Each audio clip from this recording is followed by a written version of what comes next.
আমাদের মধ্যে যে ব্যক্তি নিজেকে পরিশুদ্ধ করতে পারলো, যার আত্মশুদ্ধি হয়ে গেল, এই ব্যক্তি শেষ হাসি হেসে ফেললো, জান্নাতি হয়ে গেল, সাকসেস হয়ে গেল।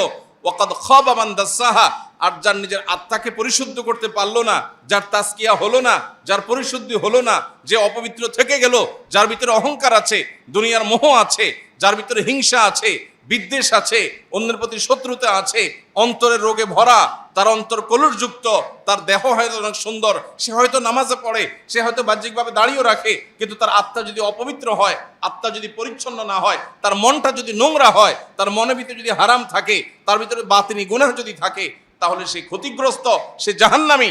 এই কথা বলার জন্য আল্লাহ 11 বার টানা বিরতিহীন শপথ করেছে। দুর্ভাগ্যজনক বাস্তবতা হলো, 5 ওয়াক্ত নামাজ পড়ার ফরজ আমরা জানি, পর্দা করা ফরজ সেটা আমরা জানি, রমজান মাসে সিয়াম পালন করা ফরজ সেটাও আমরা জানি, যাকাত আদায় করা ফরজ সেটাও আমরা জানি, এরকম আরো বহু ফরজের কথা আমরা জানি। কিন্তু যেই ফরজের কথা আমরা বেশিরভাগ মানুষ জানি না বা আমাদের ধারণা নাই, সেটা হলো আত্মশুদ্ধি করা, এটাও ফরজ। নিজেকে পরিশুদ্ধ করা, যেটাকে কোরআনের ভাষায় বলা হয় তাজকিয়া। কোরআনের ভাষায় কি বলা হয়? তাজকিয়া। আর আমরা আমাদের বাংলায় নিজের ভাষায় সেটাকে বলতে পারি আত্মশুদ্ধি, নিজেকে সংশোধন করা, নিজের ইসলাহ করা, নিজেকে পরিশুদ্ধ করা। আমরা যখন দুনিয়াতে এসেছি, মাতৃগর্ভ থেকে যখন পৃথিবীর আলো আমরা দেখেছি, আমাদেরকে আল্লাহ যে অন্তর দিয়ে পৃথিবীতে প্রেরণ করেছেন, তখন আমাদের অন্তর ছিল সকল প্রকার কলুষতা থেকে মুক্ত। আমরা যখন মাতৃগর্ভ থেকে দুনিয়ার আলোতে এসেছি, তখন আমাদের কেউ আমাদের অন্তরে কোনো অহংকার লালন করতাম না। কি বলেন, কোনো দুধের শিশু কি অহংকারী হয়? কোনো দুধের শিশু কি কারোর সাথে অহংকার করে? কারোর প্রতি শত্রুতা করে? নাই। তার মানে আমরা যখন দুনিয়াতে এসেছি, আল্লাহ তাআলা আমাদেরকে যে অন্তরটা আমাদের বডিতে দিয়ে দিয়েছেন, সে অন্তরটা ছিল ফ্রেশ, কালিমা মুক্ত, কলুষ মুক্ত। সে অন্তরে কোনো ত্রুটি ছিল না, কোনো দাগ ছিল না, একেবারে ফ্রেশ। সে অন্তরে কোনো হিংসা, বিদ্বেষ, দুনিয়ার মোহ। একটা দুধের শিশুর কি দুনিয়ার মোহ থাকে? তার বাবার থাকতে পারে, তার মায়ের থাকতে পারে, তার মধ্যে দুনিয়ার মোহ। সে মায়ের বুক থেকে একটু দুধ আহরণ করতে পারলে সে খুশি, তার আর চাহিদা নেই। তো একজন মানুষের অন্তরে যত রকমের অশুদ্ধ, ভুল বা খারাপ চিন্তা আসতে পারে, এর সবগুলো থেকে পরিচ্ছন্ন, পবিত্র থাকে একটা কোমলমতি শিশুর অন্তর। তো আল্লাহ রাব্বুল আলামিন যখন আমাদেরকে দুনিয়াতে পাঠিয়েছেন, তখন আমরা ফ্রেশ, পরিচ্ছন্ন অন্তর নিয়ে এসেছি। এরপর আমরা যখন আস্তে আস্তে বড় হয়েছি, আমাদের পরিবেশ, প্রতিবেশ, আমাদের আশপাশ, আমাদের গণ্ডি, আমাদের চৌহদ্দি এবং আমাদের এনভায়রনমেন্ট, আমাদের সহচর, আমরা যাদের সাথে উঠা বসা করছি, যে জায়গায় যাচ্ছি, এই সব কিছু থেকে আমাদের অন্তর ধীরে ধীরে ধীরে ধীরে নানান কলুষ এবং কালিমা ধারণ করতে করতে করতে এমন একটা পর্যায়ে চলে গেছে যে এই অন্তরটা এখন এতটা রোগাক্রান্ত, এতটা ময়লাযুক্ত, এতটা কালিমাযুক্ত, যে অন্তর দিয়ে এখন ভালো আর মন্দ পরখ করা আমাদের জন্য কঠিন হয়ে যাচ্ছে। আর সেই কারণে এই অন্তরটাকে পরিচ্ছন্ন করা, ক্লিন করা, এটাকে পবিত্র করা, এটার যেই কালিমাগুলো লেগে গেছে সেগুলো থেকে এটাকে ধুয়ে মুছে সাফ করা, এটা আমাদের জন্য একটা ফরজ, একটা অপরিহার্য কর্তব্য। কোরআনে আল্লাহ তাআলা যেটা আমাদেরকে বারবার করবার নির্দেশ করেছে। আল্লাহ রাব্বুল আলামিন আমাদের নবী করিম সাল্লাল্লাহু আলাইহি সাল্লামকে যে পাঠিয়েছেন, মৌলিকভাবে তার প্রধানত 3টি কাজের কথা আল্লাহ কোরআনে উল্লেখ করেছেন। ইব্রাহিম আলাইহিস সালাম, যিনি আমাদের স্বপ্নদ্রষ্টা ছিলেন, যিনি মুসলিম হিসাবে আমাদের নামকরণ করেছেন, যিনি আমাদের আদর্শিক পিতা, যিনি আমাদের নবী মুহাম্মদ সাল্লাল্লাহু আলাইহি সাল্লামের বংশানুক্রমিক পিতা, যিনি ইহুদিদেরও বংশানুক্রমিক পিতা, যাকে বলা হয় আবুল আম্বিয়া। তো সেই ইব্রাহিম আলাইহিস সালাম, তিনি আল্লাহর কাছে দোয়া করেছেন, রব্বানা ওয়াবআস ফীহিম রাসূলাম মিনহুম, আল্লাহ আমার বংশধরদের মধ্যে এমন একজন রাসূল আপনি পাঠান, এটা আপনার কাছে আমার আরজি, দোয়া, যিনি তাদের তার আয়াতগুলো পাঠ করে মানুষকে শোনাবে, অর্থাৎ ওহির কথা মানুষকে জানিয়ে দিবে যে এই পথে মানুষের কল্যাণ আর এই পথে মানুষের ক্ষতি, এই জিনিসটা জানিয়ে দিবে। আল্লাহর আদেশগুলো মানুষকে জানিয়ে দিবে, আদেশ নিষেধগুলো জানিয়ে দিবে, এবং মানুষকে কিতাব এবং হিকমা শিক্ষা দিবে, এবং মানুষকে পরিশুদ্ধ করবে। তিনটা কাজ।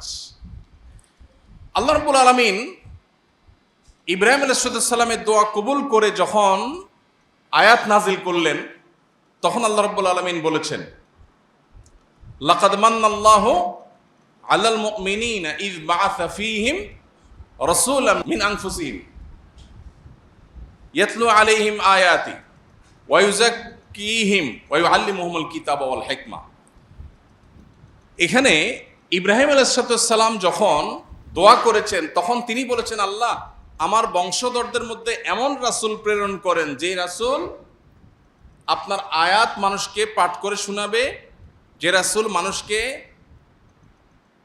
আল্লাহর কালাম এবং হিকমত শিক্ষা দিবে, এবং যে রাসূল মানুষকে পরিশুদ্ধ করবে। এই যে মানুষ খারাপ পথে চলে যায় তাদেরকে সঠিক পথে ফিরে আনবে, আত্মশুদ্ধির কাজ করবে, সংশোধনের কাজ করবে। এখানে ইব্রাহিম আলাইহিস সালাম সিরিয়াল করতে গিয়ে 1 নম্বরে এনেছেন আল্লাহর আয়াত তেলাওয়াত করা, 2 নম্বরে এনেছেন মানুষকে কোরআন এবং সুন্নাহ বা হিকমার তালিম দেওয়া, আর 3 নম্বরে এনেছেন তাজকিয়া বা পরিশুদ্ধ করা মানুষকে। আল্লাহ তাআলা যখন ইব্রাহিম আলাইহিস সালামের দোয়া কবুল করে আয়াত নাজিল করেছেন, তখন আল্লাহ বলেছেন যে ঈমানদারদের প্রতি আল্লাহ তাআলা অনুগ্রহ করেছেন, এবং অনুগ্রহ করে আল্লাহ তাআলা ইব্রাহিম আলাইহিস সালামের দোয়া কবুল করে একজন রাসূল প্রেরণ ঠিকই করেছেন। তিনি হলেন মুহাম্মদ সাল্লাল্লাহু আলাইহি সাল্লাম, এবং তার ডিউটি কি? ইব্রাহিম আলাইহিস সালাম যে 3টা বলেছেন, আল্লাহও সেই 3টাই বলেছেন, অর্থাৎ ইব্রাহিম আলাইহিস সালাম সঠিক অ্যাড্রেস করেছেন। নবীর ডিউটি 3টা, এই 3টা ডিউটির মধ্যে সিরিয়াল ইব্রাহিম আলাইহিস সালাম তাজকিয়াকে 3 নম্বরে রেখেছেন। আল্লাহ কোরআনে যখন সেটা উল্লেখ করতে গেছেন, তখন সিরিয়ালে তাজকিয়াকে 2 নম্বরে উঠে এনেছেন।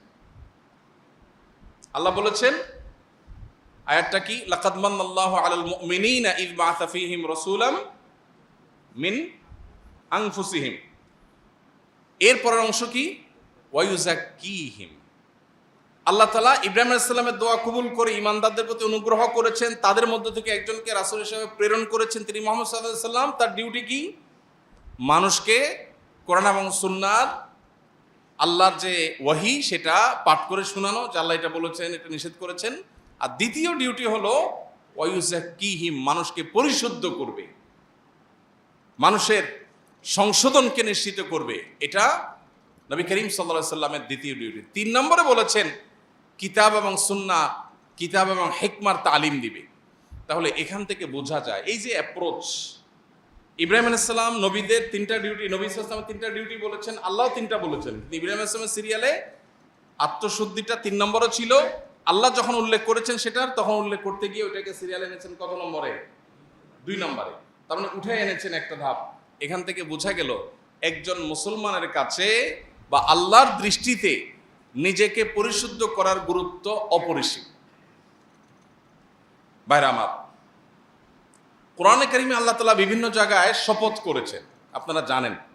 আল্লাহ অনেক জায়গায় শপথ করে অনেক কথা বলেছেন না? শপথ মানুষ কেন করে, বা আমরা শপথ করি কেন?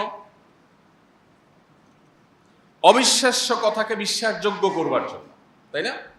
যে আমি এমন একটা কথা বলছি আপনার বিশ্বাস করতে কষ্ট হবে, সেজন্য আমি বলছি আল্লাহর কসম, আমার যে কথাটা আপনার বিশ্বাস করতে কষ্ট হবে সেটা বিশ্বাসযোগ্য করে তুলবার জন্যই আমরা কি করি? শপথ করি। আল্লাহ সুবহানাহু ওয়া তাআলা তার কোনো কথায় সন্দেহ করবার সুযোগ নেই। মানুষের কথা সন্দেহ হতে পারে, সে অপশন আছে, কিন্তু আল্লাহর কথার মধ্যে সন্দেহ করার অপশনই নাই। তিনি মহাসত্য, তার উপরে সত্য নাই। যেই আল্লাহর উপর কোনো সত্য নাই, সে আল্লাহ আবার কোরআনে শপথ করে কেন কথা বলতে হবে? আল্লাহর কি কথা বলার সময় শপথ করার দরকার আছে? নাই। ভাইরা আমার, যেই আল্লাহর শপথ করার দরকার নাই, তার সব কথাই বিশ্বাসযোগ্য, বরং বিশ্বাস করতে আমরা বাধ্য, সেই আল্লাহ আবার শপথ করেছেন কেন? আমাদেরকে বোঝাবার জন্য যে এই কথাটা খুব ইম্পর্টেন্ট। ফলে এটা বলতে গিয়ে আমি শপথ করছি, তোমরা যদি এই কথা বলতে, তাহলে শপথ করে বলা লাগতো তোমাদের। কথাটা এতটা ইম্পর্টেন্ট, এতটা অতি গুরুত্বপূর্ণ যে তোমরা বললে শপথ করে বলতে হতো। জাস্ট সেটা বোঝাবার জন্য আল্লাহ তাআলা শপথ করেন। শপথের আল্লাহর আরো বিভিন্ন মাকসাদ, আরো হিকমা, আরো রহস্য আছে, যেটা উলামা ইকরাম উল্লেখ করেছেন, মুফাসসিরগণ বলেছেন। আমার আলোচ্য বিষয় সেটা না। আলোচ্য বিষয় হলো আল্লাহ যত শপথ করেছেন, কোথাও একবার শপথ করে একটা কথা বলেছেন, কোথাও দুইবার শপথ করে একটা কথা বলেছেন। পুরো কোরআন জুড়ে বিভিন্ন জায়গায় এরকম শপথ আছে। কোথাও তিনবার শপথ করে একটা কথা বলেছেন, যেমন আল্লাহ রাব্বুল আলামিন বলেছেন ওয়াল আসর ইন্নাল ইনসানা লাফি খুসর। আমরা সবাই জানি এটা ছোট সূরা। আসরের শপথ, আসর মানে যুগ, যুগের শপথ, হ্যাঁ, যে মানুষ ক্ষতির মধ্যে আছে। তবে যারা ঈমান আনলো, নেকামল করলো, ভালো কাজের কথা মানুষকে বললো এবং ধৈর্য ধারণ করলো, এরা কিয়ামতের সাকসেস হবে, আর বাকি সব মানুষ লুজার হবে। এই কথাটা বলতে গিয়ে আল্লাহ আসরের শপথ করেছেন। এখানে একবার শপথ আল্লাহ করেছেন, তাই না? এরকম কোরআনে বিভিন্ন শপথ আছে। আমরা যে বিষয়ে আলোচনা করছি আজ, অর্থাৎ আত্মশুদ্ধি করার গুরুত্ব, নিজেকে পরিশুদ্ধ করার গুরুত্ব এবং আত্মশুদ্ধি করা যে একটা ফরজ, যে ফরজ সম্পর্কে আমাদের অনেকের ধারণা নাই, এই বিষয়ে কথা বলতে গিয়ে, এটার গুরুত্ব বর্ণনা করতে গিয়ে আল্লাহ তাআলা কোরআনে কারিমে 60টি আয়াতে, অনেক মুফাসসিরদের মতে 7 বার, তবে বিশুদ্ধ মত অনুযায়ী 11 বার আল্লাহ শপথ করেছেন। কয়বার? 11 বার।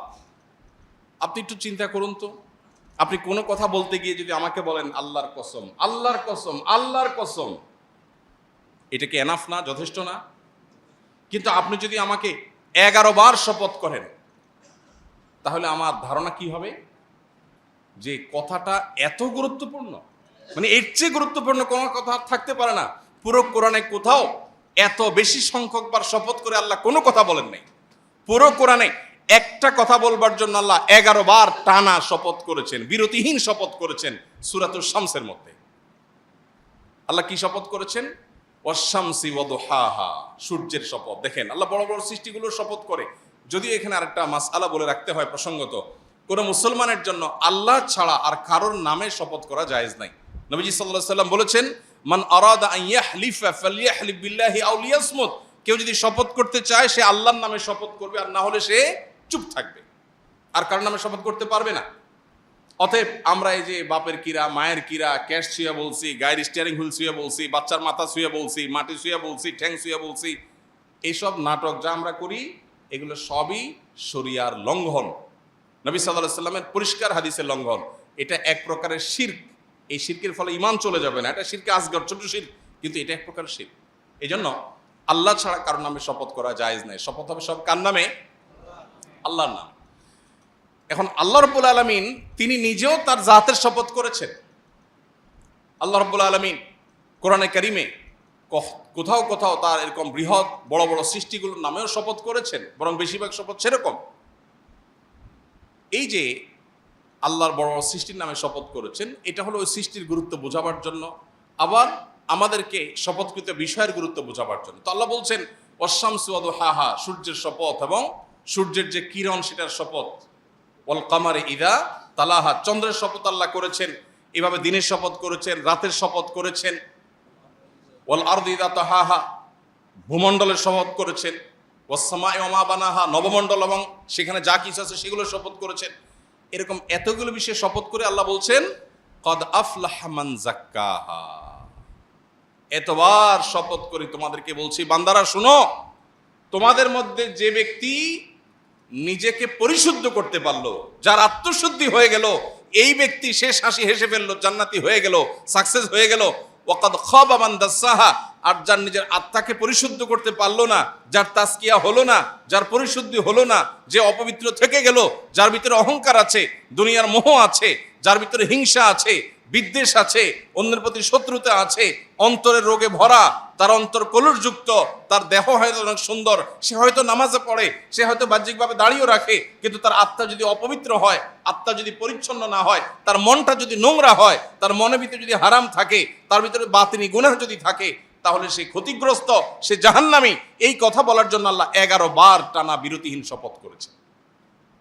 ভাইরা আমার, তাহলে যেই ফরজটার ব্যাপারে আল্লাহ তাআলা কোরআনে এত গুরুত্ব আরোপ করেছেন, যেই কথা বলতে গিয়ে টানা 11 বার শপথ করেছেন 60টি আয়াতের মধ্যে, সেই বিষয়টা আমাদের কাছে সবচেয়ে অবহেলিত। এটা ইন্টারেস্টিং বিষয়। যে জিনিসটা কোরআন হাদিসে যত বেশি গুরুত্বপূর্ণ হবে, শয়তান সেটা আমাদেরকে তত বেশি ভুলিয়ে রাখবে। শয়তান তত বেশি আমাদেরকে ভুলিয়ে রাখবে। যেমন কোরআনে কারীমের পাতায় পাতায় আপনি শয়তান সম্পর্কে ধারণা পাবেন। আপনি যদি কোরআন পড়েন আপনি দেখতে পাবেন আল্লাহ আপনাকে ধারণা দিচ্ছেন শয়তান থেকে সাবধান থাকবা, শয়তান থেকে কেয়ারফুল থাকবা, শয়তান কিন্তু তোমাদের শুধু শত্রু, সে কিন্তু আদু ও মুবিন, আল্লাহ বারবার বলেছেন। কিন্তু ইন্টারেস্টিং বিষয়, শয়তান সম্পর্কে কোনো আলোচনা নেই। শয়তান বিষয়টা এখন আমাদের কাছে অনেকটা বায়বীয় বিষয়ে পরিণত হয়ে গেছে। আজ থেকে 10, 20, 30 বছর পরের যে প্রজন্ম আসবে, আল্লাহ না করুন এমন না হয় যে তখনকার প্রজন্মের কাছে শয়তান বলতে জাস্ট একটা কাল্পনিক বিষয়, এটা অবাস্তব বিষয়, এরকম ধারণা না হয়। এখন যেরকম আমাদের অনেক মুসলিম ভাই বোন আছেন যারা বলে, আমার কাছে অনেক অনেক ধরনের মানুষজন আসে। একজন পাওয়ারফুল পলিটিশিয়ান তিনি আসছেন কিছুদিন আগে, এসে বললেন যে ভাই আমি জিন জাদু বিশ্বাস করি না, জিন জাদু বিশ্বাস করি না। এখানে বিশ্বাসের জায়গাটা পরিষ্কার করা দরকার। একজন মানুষ তিনি আসলে কি মানসিক রোগী নাকি তিনি জিনে আক্রান্ত, এটা নিয়ে আমার সন্দেহ হতেই পারে এবং আমি এটা ডিনাই করতেই পারি না। আমার মনে হচ্ছে এটা মানসিক রোগী। আপনি যতই বলেন না এটা জিনে ধরা রোগী, আমি এটা ডিনাই করতেই পারি, কোনো অসুবিধা নেই, কারণ এটা আসলে কি সেটা ডায়াগনোসিস তো নিশ্চিতভাবে হয় নাই। সো এটা অস্বীকার করলে কিছু হবে না। কিন্তু যদি আপনি বলেন জিন বলতে কিছু নাই, আপনি যদি বলেন যে ব্ল্যাক ম্যাজিকের কোনো ক্রিয়া নাই, ব্ল্যাক ম্যাজিক বলতে কিছু নাই, তাহলে আপনার ঈমান নিয়ে প্রশ্ন উঠবে। বিকজ কোরআনে আল্লাহ তাআলা এগুলোর অস্তিত্ব আছে বলেছেন, আপনি সেটাকে অস্বীকার করেছেন। এখন যেটা হয়েছে সমস্যা, সেটা হলো আমরা এত বেশি বিজ্ঞান নির্ভর হয়েছি, সায়েন্সকে আমরা এখন খোদা বানায় বসে আছি, নাউজুবিল্লাহ। বিজ্ঞানকে আমরা এখন খোদা বানায় বসে আছি, কারণ বিজ্ঞানের আয়না দিয়ে আমরা ভালো মন্দ দেখার চেষ্টা করি, বিজ্ঞানের কষ্টি পাথর দিয়ে আমরা সত্য অসত্য নিরূপণ করার চেষ্টা করি। এটা হলো আমাদের সবচেয়ে বড় ভুল পদক্ষেপগুলোর একটা। বিনয়ের সাথে বলতে হয়, এটা আমাদের সবচেয়ে বড় ভুল ধারণাগুলোর মধ্যে থেকে একটা। আমাদের তরুণ শিক্ষিত একটা বড় অংশ আছে সমাজের, যারা এই ভুলটা নিজের অজান্তে করে ফেলছে। বিজ্ঞান কি কখনো সত্য অসত্যের মাপকাঠি হতে পারে? কেন হতে পারে না? আজকে বিজ্ঞান যেটাকে স্বীকার করেছে, 500 বছর আগে বিজ্ঞান কিন্তু এটাকে স্বীকার করে নাই, করেছে?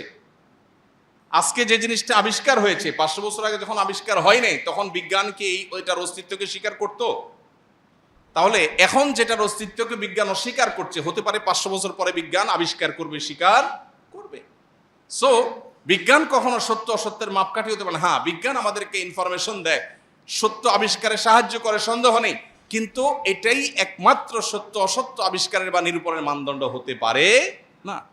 মানুষ, আল্লাহ রাব্বুল আলামিন যে মানুষকে অন্তর দিয়ে পাঠিয়েছেন, এই অন্তরকে পরিশুদ্ধ করবার গুরুত্ব এটা আল্লাহ তাআলা এত বেশি দিয়েছেন যে এটা করতে গিয়ে আল্লাহ তাআলা এতবার শপথ করে তারপর বলেছেন যে ব্যক্তি পরিশুদ্ধ করবে সে জান্নাতে যাবে, আর যে নিজেকে পরিশুদ্ধ করতে পারবে না সে জাহান্নামে যাবে।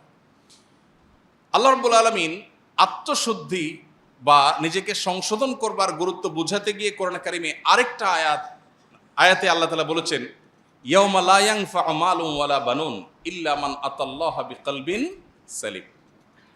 আল্লাহ বলেছেন কিয়ামতের দিন মানুষের কোনো সম্পদ অথবা মানুষের সন্তান সন্ততি, কার কত সন্তান, কার কত বংশধর, কার সন্তানরা কত শিক্ষিত, কত এডুকেটেড, কে কত রত্নগর্ভা মা, কে কত গর্বিত পিতা, এগুলোর কোনো কিচ্ছু আখেরাতে কোনো কাজে আসবে না। এই যে আমরা এখন ভাবসাব নেই, আমার 2 ছেলে কানাডা পড়ে, একটা আমেরিকা থাকে, আরেকটা লন্ডন থাকে, আরেকটা থাকলে লন্ডন যাইতো, আরেকটা থাকলে আরেক দেশে যাইত, এরকম ভাবসাব আছে না সমাজে? প্রচুর পরিমাণ আছে।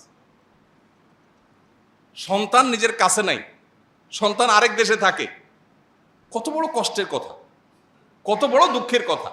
আরেকজনের সন্তান হয়তো একটা ছোট কাজ করে, কিন্তু সকাল বিকাল সন্তানের মুখটা দেখে, কত শান্তি। কিন্তু দুর্ভাগ্য আমাদের, এমন এক পৃথিবী আমরা পেয়েছি যে পৃথিবীতে গর্ব করার বিষয়গুলো অনেক ক্ষেত্রে বেশ হাস্যকর হয়ে যায়। তো যাই হোক, এই যে সন্তান নিয়ে গর্ব বা সম্পদ নিয়ে গর্ব করি, আল্লাহ বলছেন ইয়াউমা লা ইয়ানফা'ু মালুন ওয়ালা বানুন, তোমার সন্তানের গর্ব কিংবা তোমার অমুক অ্যাসেট আছে, তমুক অ্যাসেট আছে, এটাও আমার, ওইটাও আমার, এটা আমি কামাই করেছি, সেটা আমি করেছি। মানুষ গল্প দিতে শেষ। আজকাল যত মানুষ পাবেন, গল্প দেয়া মানুষ ছাড়া মানুষ পাওয়া খুব ডিফিকাল্ট হয়ে গেছে, খুবই টাফ। যাকেই পাবেন বসলে দেখবেন গল্প শুরু হয়ে গেছে। কি হয়েছে ভাই, এখানে আমার একটা ফ্ল্যাট আছে আর কি, এই দোকানটা আল্লাহ দিছে আর কি ভাই, আমার কিছু না, আল্লাহ দিছে। এটা আমি দেখভাল করি আর কি ভাই, মালিক না, আমি নিজের মালিক বলি না। মানে ভাবসাব জাহিরেরও একটা মুনশিয়ানা আছে, মানে অহংকারেরও বেশ দারুণ ক্রিয়েটিভ উপায় আছে। এই বাড়িটা আমি দেখভাল করি আরে ভাই, আমি দারোয়ান আর কি ভাই, মালিক তো আল্লাহ আসলে। আহা, কত বিনয়, সুবহানাল্লাহ। কেন আপনার ইনফরমেশনটা না জানলে আমার কি ক্ষতি হইতো? আপনি আমাকে ইনফরমেশনটা দিয়ে কি উপকার করলেন? আপনি এই বাড়ির মালিকটা না জানলে আমার কি সমস্যা হইতো? কিন্তু যার কাছেই যাবেন, বসবেন, 5 মিনিট সুযোগ পাইলে আর কিছু না পারলে বলবে অমুক এমপি সাহেব আমার তালতো ভাইয়ের খালাতো ভাইয়ের দোস্ত। মানে কিছু একটা তাকে বলতে হবে। এই যে মানুষের অহংকার, এই যে মানুষের গর্ব, আল্লাহ বলছেন ইয়াউমা লা ইয়ানফাউ মালুন ওয়ালা বানুন। সম্পদ পাহাড় নিয়ে যেতে পারো, সম্পদের পাহাড় কিংবা সন্তান, গর্ব করার মতো সন্তানের বিশাল বহর নিয়ে যেতে পারো, কিয়ামতের দিন এগুলো কোনোটা গল্প তোমার মুখ দিয়ে আসবে না। কারণ এগুলো সবগুলো তোমার মনে হবে, পরিষ্কার হবে, এগুলো কোনোটা তোমার কাজে আসবে না। একটা জিনিস কাজে আসবে, কি? ইল্লা মান আতাল্লাহা বিকলবিন সালিম। কেউ যদি আল্লাহর কাছে এমন একটা মন, এমন একটা অন্তর নিয়ে হাজির হতে পারে যে অন্তরটা পবিত্র। সালিমের অর্থ পবিত্র অবশ্য না, সালিম মানে সুস্থ। সালিম মানে কি? সুস্থ। যে অন্তরটা সেফ, নিরাপদ, সুস্থ, স্বাভাবিক, যে অন্তরের ভিতরে দুনিয়ার মোহ নাই, হিংসা নাই, বিদ্বেষ নাই, খারাপ কিচ্ছু নাই, অন্তরটা ফ্রেশ, এই ব্যক্তির এই অন্তরটা কিয়ামতের দিন কাজে আসবে। এজন্য ভাই, নিজেকে পরিশুদ্ধ করবার গুরুত্ব আমাদের বুঝতে হবে। সোশ্যাল মিডিয়ার এই যুগে আমরা সবাই অলমোস্ট নিজের চাইতে পরকে নিয়ে বেশি ভাবি। নিজের চাইতে অমুকে কি করেছে, তমুকে কি করেছে, অমুকের কি বলা উচিত ছিল, তমুকের কি করা উচিত ছিল, কার কি সমস্যা আছে, আমার কি সমস্যা আছে, এটা নিয়ে কোনো অ্যানালাইসিস সাধারণত করার সুযোগ আমাদের হয় না। ওই যে শুরুতে বলেছি, আল্লাহ রাব্বুল আলামিন দুনিয়াতে যখন পাঠিয়েছেন তখন একটা মন দিয়ে পাঠিয়েছেন। সেই মনটাতে কোনো নোংরামি ছিল, কোনো কলুষতা ছিল, কোনো খারাপ কিছু ছিল? আল্লাহ কিয়ামতের দিন আবার বুঝে নিবেন, বান্দা তোমাকে আমি একটা ফ্রেশ, রোগমুক্ত, পরিচ্ছন্ন অন্তর দিয়ে পাঠিয়েছিলাম, তুমি আমার কাছে এসেছো এমন একটা অন্তর নিয়ে যে অন্তরে শত শত মানুষের প্রতি শত্রুতা, বিদ্বেষ, অহংকার, খাই লোভ, মোহ, দুনিয়ার সমস্ত রোগ দিয়ে সেটাকে পরিপূর্ণ করে তারপর তুমি আমাকে দিয়েছো। আমি অন্তরটা অ্যাকসেপ্ট করব না? আমি যে পরিচ্ছন্ন অন্তর দিয়েছি আমি সেটাই রিটার্ন চাই। যদি সেটা দিতে হয় তাহলে এখন থেকে আমাদেরকে আত্মশুদ্ধির অভিযানে নামতে হবে, নিজেকে সংশোধন করার কাজে নামতে হবে। আল্লাহ আমাদের সবাইকে সেই তৌফিক দান করুন। সবাই চেষ্টা করবো তো ইনশাআল্লাহ। কিভাবে আত্মশুদ্ধি হতে পারে? প্রতিনিয়ত সবসময় আমার নিজের সমস্যাগুলোকে চিহ্নিত করার চেষ্টা করা। আমরা যদি সবাই নিজের দিকে তাকাতাম, নিজের সংশোধনের চিন্তা করতাম, তাহলে সমাজটা অনেক সুন্দর হয়ে যেত। দেখুন, গোটা পৃথিবী আপনাকে বলবে ভোগ করো, ইসলাম আপনাকে বলে নিজেকে সংশোধন করো, নিয়ন্ত্রণ করো, কন্ট্রোল করো। এই যে আত্মাকে বা নিজেকে নিয়ন্ত্রণ করবার যে এক্সারসাইজ, এটা একমাত্র ইসলাম বলবে আপনাকে, আর কোথাও বলবে না। ইসলামই আপনাকে বলবে কন্ট্রোল করো।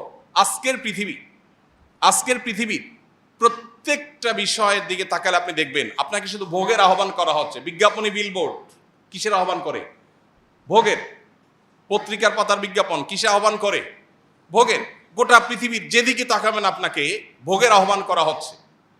যে কালচার ডেভেলপ করা হয়েছে, যে পৃথিবী সাজানো হয়েছে, এই পৃথিবীটা ভোগের দাওয়াত দিচ্ছে। আর ইসলাম আপনাকে বলছে না, ত্যাগ শিখো, স্যাক্রিফাইস শিখো, কন্ট্রোল শিখো, কারণ এখানেই সুখ। একজন মানুষ যখন তার মনে যখন মোহ থাকে না, সে কোনো সম্পদের মালিক না হয়েও সুখী। আরেকজন অন্তরে যখন মোহ থাকে, সে শত সহস্র সম্পদের মালিক হওয়ার পরও অভাবী। এই জন্য ভাইরা, নিজের আত্মাকে পরিশুদ্ধ করবার জন্য আমাদের অনেকগুলো স্টেপ অবলম্বন করতে হবে, অনেকগুলো পদক্ষেপ নিতে হবে। এবং তার আগে, পদক্ষেপ নেওয়ার আগে আমাদের আবারও মনের মধ্যে গেঁথে নিতে হবে, নামাজ, রোজা, হজ, যাকাত, হালাল উপার্জন, পর্দা করা, বাবা মার কথা শোনা, এসব বিষয়গুলো যেরকম ফরজ, ঠিক একইভাবে নিজেকে সংশোধন করা, আত্মশুদ্ধি করা, নিজের পরিশুদ্ধির জন্য উদ্যোগী হওয়া, এটাও একটা ফরজ। বরং এটা এমন ফরজ, যেই ফরজের কথা বলতে গিয়ে আল্লাহ শপথ করেছেন 7 আয়াতে 11 বার, যেটার কথা নবীজি বলেছেন, আলা ইন্না ফিল জাসাদে লামুজগা। মানুষের শরীরে একটা বিশেষ অর্গান আছে, একটা পার্ট, একটা অংশ আছে, ইদা সলুহাত, সেটা যদি ঠিক হয়ে যায়, সলুহাল জাসাদু কুল্লু, পুরো মানুষের বডিটাই ঠিক হয়ে যায়। ওইদা ফাসাদাত, সেই অর্গানটা, সেই শরীরের অঙ্গটা যদি নষ্ট হয়ে যায়, পুরো শরীর নষ্ট হয়ে যায়। আল্লাহ ওয়াহিয়াল কলব, নবীজি বলেছেন সেটা হলো অন্তর, আর কিছু না। নবীজি বলেছেন আত্তাকওয়া হাহুনা, আত্তাকওয়া হাহুনা, আত্তাকওয়া হাহুনা, মানুষের অন্তরের মধ্যেই হলো তাকওয়া। এটা যদি ঠিক হয়ে যায়, তখন এটা রাজধানীর মতো, হাত, মুখ, চোখ, সব অঙ্গ প্রত্যঙ্গগুলো ওইটার ডিরেকশন অনুযায়ী চলতে থাকে। আর যখন ভেতরে অহংকার থাকে, তখন বাহির দিয়ে বিনয়ের ভাব ধরে, আসলে মনে কি অহংকার। এজন্য ভাইরা, নিজের পরিশুদ্ধির জন্য আমাদের কিছু স্টেপ নিতে হবে। নাম্বার 1, কিভাবে আত্মশুদ্ধি হতে পারে। 1 নম্বর হলো সকল প্রকার গুনাহ থেকে বাঁচার জন্য সর্বোচ্চ সংগ্রাম করা। কারণ নবীজি সাল্লাল্লাহু আলাইহি সাল্লাম বলেছেন, মানুষ যখন কোনো গুনাহ করে, আল্লাহর কোনো নিষিদ্ধ পথে যায়, কোনো একটা পাপের কাজ করে, মোবাইলে একটা হারাম জিনিস দেখে ফেললেন, একজন পুরুষ পর্নোর ছবি দেখলেন, মজা নিলেন, একটা হারাম গুনাহের কাজ করলেন, এর ফলে কি হবে? অন্তরের মধ্যে, অন্তরটা কিন্তু ফ্রেশ ছিল, এটাতে একটা দাগ পড়বে। একটা গুনাহ করলে একটা দাগ পড়ে, হাদিসে আসছে। আরেকটা গুনাহ পড়লে আরেকটা দাগ পড়ে, আরেকটা পড়লে আরেকটা দাগ পড়ে। এভাবে পড়তে পড়তে একটা স্বচ্ছ আয়নার উপরে যেরকম অনেক ময়লা পড়লে যেরকম সে আয়নায় ভালো মন্দ চেহারাতে কি আছে না আছে বোঝা যায় না, ঠিক একইভাবে একটা অন্তরে যখন অনেক গুনাহ করতে করতে করতে করতে কলুষে পরিপূর্ণ হয়ে যায়, তখন এই অন্তর দিয়ে কোনটা ভালো কোনটা মন্দ, কোনটা হক কোনটা বাতিল, কোনটা সত্য কোনটা মিথ্যা, কোনটা জান্নাতের পথ কোনটা জাহান্নামের পথ, এটা নিরূপণ করবার ক্ষমতা থাকে না। এই জন্য আমার অন্তরকে পরিশুদ্ধ করবার জন্য 1 নম্বরের কাজ হলো সকল প্রকার গুনাহ থেকে বাঁচার জন্য সর্বোচ্চ সংগ্রাম করা। এরপরে যদি গুনাহ হয়ে যায়, ওই যে অন্তরে গুনাহ হয়ে গেছে মানে দাগ পড়ে গেছে, এই দাগ রিমুভ করার জন্য উপায় আছে। গ্লাস পরিষ্কারের জন্য যেরকম গ্লাস ক্লিনার আছে, ঠিক একইভাবে অন্তর পরিষ্কারের জন্য কল্ব ক্লিনার আছে। সেই ক্লিনারের নাম হলো তওবা। সেটার নাম কি? তওবা। বান্দা যখন তওবা করে, আত্তাইবু মিনাজ যামবি কামাল্লা যামবালা, তার অন্তরে যে দাগ পড়ে যায়, ভালো করে তওবা করতে পারলে সেই দাগ মুছে যায়। তাহলে আমাদের নিজেদের পরিশুদ্ধ করার জন্য 1 নম্বর স্টেপ হলো কি? গুনাহ থেকে বাঁচার জন্য সংগ্রাম করা। অনেক নফল নামাজ দরকার নাই, অনেক নফল দানও দরকার নাই, অনেক তাসবিহ না হলেও চলবে, অনেক তেলাওয়াত না হলেও চলবে, কিন্তু যেটা না হলে চলবে না সেটা হলো কি? আমার দ্বারা কোনো গুনাহ হবে না। আমি চোখের গুনাহ, মুখ দিয়া সকাল থেকে রাত পর্যন্ত কত গীবত বেহুদা কথা বলছি, এগুলো সবগুলো গুনাহ। যেগুলো কোরআন হাদিসে নিষেধ করা হচ্ছে সেগুলো করাই হলো কি? গুনাহ। অতএব সেগুলো থেকে বেঁচে থাকার চেষ্টা কর। যদি কোনোটা হয়ে গেছে আমি টের পাই, এই কথাটা তো বলা ঠিক হয়নি, আমার অন্যায় হয়ে গেছে, দেরি না করে সাথে সাথে রিমুভার দিয়ে সেটাকে রিমুভ করা, অর্থাৎ তওবা করা যে আল্লাহ আমি অন্যায় করেছি, আর করবো না, এটাই রিমুভার। তাহলে এই প্রক্রিয়ার মধ্য দিয়ে আমাদের অন্তরটাকে পরিচ্ছন্ন রাখতে পারি। আর দ্বিতীয়ত হলো, আল্লাহ বলেছেন ইয়া আইয়ুহাল্লাযীনা আমানুত্তাকুল্লাহ ওয়া কুনু মা'আস সাদিকিন, এই ইমানদাররা তোমরা তাকে অবলম্বন করো আর নেককার আল্লাহওয়ালা মুত্তাকি পরহেজগার মানুষের সুহবতে থাকো। সাহচর্য অনেক গুরুত্বপূর্ণ। পরিবেশ, নেককারদের পরিবেশ কিন্তু মানুষকে নেককার করে, বদকারদের পরিবেশ মানুষকে বদকার করে। এই জন্য সাহচর্য এবং সোহবত মানুষকে যত দ্রুত পরিবর্তন করে, অন্য কোনো কিছু এত দ্রুত পরিবর্তন করে না। এক বস্তা ভালো আলুর মধ্যে একটা পচা আলু রেখে দিবেন, ওই পচা আলুর সোহবতে থেকে থেকে আশপাশের সবগুলো পচতে থাকবে, পুরো বস্তা পচে শেষ হয়ে যাবে। এই জন্য ভালো মানুষ, ভালো পরিবেশ, যে মানুষগুলোর অন্তরে দুনিয়ার মোহ নাই, আল্লাহওয়ালা, দুনিয়ার খাই নাই, তার সাথে চললে আপনার মধ্যে মানসিকতা আসবে। বিনয়ী মানুষের সাথে চললে আপনার মধ্যে বিনয় আসবে। সোহবতের জন্য আল্লাহওয়ালা মুত্তাকি মানুষ, নেককার মানুষদের সাহচর্য অবলম্বন করা, এটা 2 নম্বর করণীয়। 3 নম্বর করণীয়, আল্লাহর কাছে চোখের পানি ফেলে দোয়া করা। নবী সাল্লাল্লাহু আলাইহি ওয়াসাল্লাম আল্লাহর কাছে দোয়া করতেন। কি দোয়া করতেন? আল্লাহুম্মা আতি নাফসি তাকওয়াহা ওয়া যাক্কিহা ওয়া আনতা খায়রু মান যাক্কাহা। বহু আমরা যে টপিকে আলোচনা করছি, এই টপিকেই দোয়া। হে আল্লাহ, আমার অন্তরকে আপনি পবিত্র করে দিন, এটার পরিশুদ্ধ করে দিন, নোংরামি থেকে, কলুষতা থেকে আপনি পরিচ্ছন্ন রাখুন। আল্লাহর কাছে এই দোয়াটা সকাল সন্ধ্যা নবীজি নিবেদন করতেন, নিয়মিত আমাদের নিবেদন করতে হবে। অতএব ত্রিমুখী প্রচেষ্টা, গুনাহ থেকে বাঁচা, গুনাহ হয়ে গেলে তওবা করা, এবং নেককারদের সাহচর্য সোহবত, আর আল্লাহর কাছে চোখের পানি ফেলে দোয়া করা। আল্লাহ আমাদের সবাইকে পরিশুদ্ধ অন্তর নিয়ে আল্লাহর সাথে সাক্ষাতের তৌফিক দান করুন। আমাদেরকে আল্লাহ তাআলা কলবে সালিম নিয়ে আল্লাহর সামনে হাজির হওয়ার তৌফিক দান করুন। রোগাক্রান্ত অন্তরকে আল্লাহ তাআলা রোগমুক্ত করার উদ্যোগ গ্রহণ করার তৌফিক দান করুন। শয়তান আমাদেরকে অনেক কিছুই থেকে ভুলিয়ে রেখেছে। সবচেয়ে ইম্পর্টেন্ট বিষয়, আমার শরীরের সবচেয়ে বড় অর্গান, সবচেয়ে গুরুত্বপূর্ণ অংশ, আমার অন্তর নিয়ে মনোযোগ দেওয়ার, ফোকাস দেওয়ার সুযোগ আমার হয় নাই, কারণ শয়তান আমাকে ভুলিয়ে রেখেছে। বিদায় আজ থেকে সেদিকে মনোযোগ দেই। আমার সমস্যাগুলো কি আমি লিখে ফেলি, যে আমার ভিতরে কি কি রোগ আছে, কি কি বদরোগ আছে, আমি খাই খাই করি, লোভ করি, অহংকার করি, মানুষকে ছোট করি, তাচ্ছিল্য করি, কি কি রোগ আছে লিখে ফেলি এবং সেগুলো একটা একটা করে রিমুভ করার জন্য প্ল্যান প্রোগ্রাম করি। আল্লাহ রাব্বুল আলামিন আমাদের সবাইকে আসুন্নাহ ফাউন্ডেশন, উম্মার স্বার্থে সুন্নাহর সাথে।